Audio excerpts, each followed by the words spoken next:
नमस्कार. आषाढ महिन्यात कुलदेवीची ओटी भरणे ही महाराष्ट्रातील अनेक घरांमध्ये श्रद्धेने पाळली जाणारी परंपरा आहे.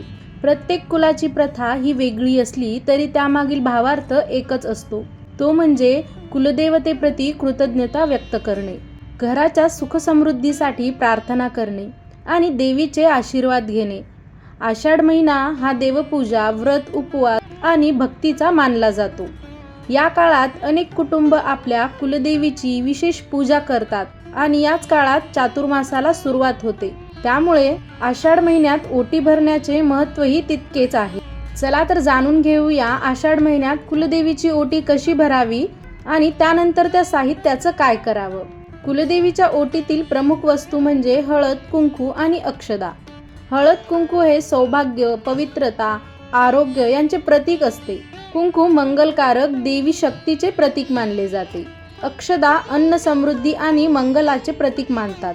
नारळ हे आपले कार्य पूर्णत्वास नेते आणि समृद्धी, शुभतेचे प्रतीक मानले जाते. खण आणि साडी हे देवीला वस्त्र अर्पण करण्याची परंपरा आहे.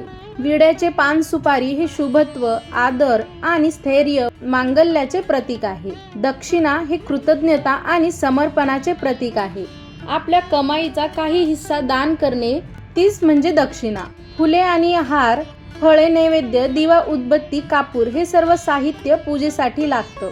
त्यानंतर हिरव्या बांगड्या, आरसा, कंगवा, मंगळसूत्राचे प्रतीक, हळकुंड हेही साहित्य असतं. ओटी भरणे म्हणजे देवीच्या चरणी आपल्या श्रद्धेची आणि समर्पणाची अर्पण विधी.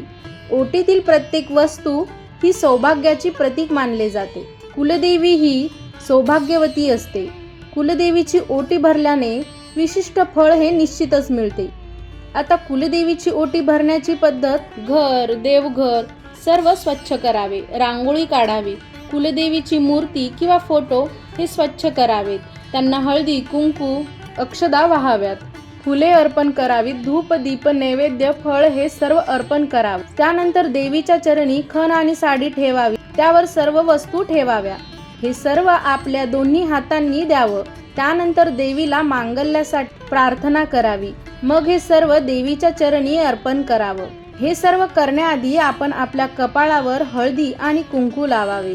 कुलदेवीची आरती करून संपूर्ण कुटुंबाने नमस्कार करावा. घरात सुख, आरोग्य, समृद्धी आणि संततीच्या कल्याणासाठी प्रार्थना करावी. कुलदेवीची ओटी भरण्याचे प्रमुख कारण म्हणजे देवीने कुटुंबावर केलेल्या कृपेची आठवण ठेवून तिचे आभार मानले जातात. घरात आरोग्य, धनधान्य, शांतता आणि आनंद नांदावा अशी प्रार्थना केली जाते. श्रद्धेनुसार कुलदेवी आपल्या भक्तांचे संकटापासून रक्षण करते असे मानले जाते. पिढ्यानपिढ्या चालत आलेल्या या परंपरा जतन करण्याचा हा एक मार्ग आहे. सौभाग्याचे प्रतीक म्हणून खण, नारळ, हळद, कुंकू, तांदूळ हे देवीला आपण अर्पण करतो. त्या मंगल वस्तू आहेत. आता ओटी भरल्यानंतर या साहित्याचं काय करावं, तर कुलदेवीला अर्पण केलेले हे साहित्य प्रसाद स्वरूप आणि पवित्र मानलं जातं. आपण हे त्याच दिवशी किंवा दुसऱ्या दिवशी हे साहित्य उचलू शकतो. नारळ हे पूजा पूर्ण झाल्यानंतर फोडून त्याचा प्रसाद कुटुंबियांनी ग्रहण करावा. खण किंवा साडी हे आपल्या देवीच्या सेवेसाठी वापरू शकतो. साडी आपण स्वतःही वापरू शकतो. तांदूळ म्हणजे या अक्षदा थोड्या देवघरात ठेवाव्यात, थोड्या आपल्या घरातील धान्यात मिसळाव्यात आणि काही पक्ष्यांसाठी द्याव्यात. त्यानंतर हळद, कुंकू हे आपल्या घरातील हळदी कुंकवात मिसळून स्त्रियांनी कपाळी लावावे. घरातल्या सर्वांनी कपाळी लावले तरी चालते. सुपारी आणि विड्याची पाने हे पूजेनंतर विसर्जन करावे. फळे आणि नैवेद्य प्रसाद म्हणून सर्वांनी ग्रहण करावा.